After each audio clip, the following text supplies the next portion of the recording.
Well, the Secretary came out, really an extraordinary address, a speech, farewell speech, to essentially confirm that he was leaving and not of his own volition. What is most important is to ensure an orderly and smooth transition. And really emotional, at least emotional for him, who was very staid and low-key. His voice cracked several times, was wavering throughout. It was clearly an emotional moment for the Secretary. This announcement, of course, follows his firing by President Trump earlier this morning, something about which there is a dispute over whether he knew it was coming or not. Senator Tillerson, are you committed to staying in your position as Secretary of State? I'm not going anywhere. How long will you stay for?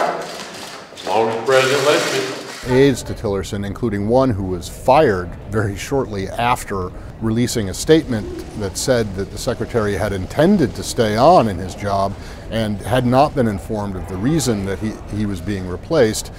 Morning.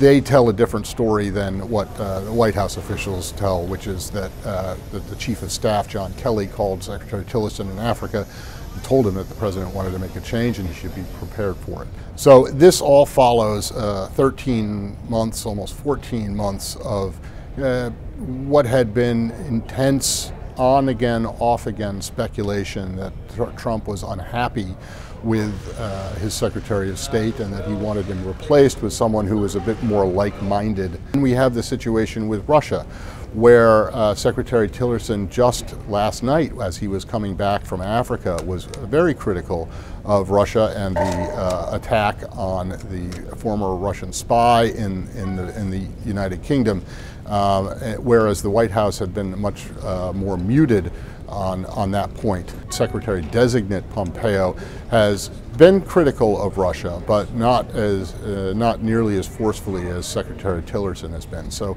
I think that that'll be something else that we'll be looking toward as things progress.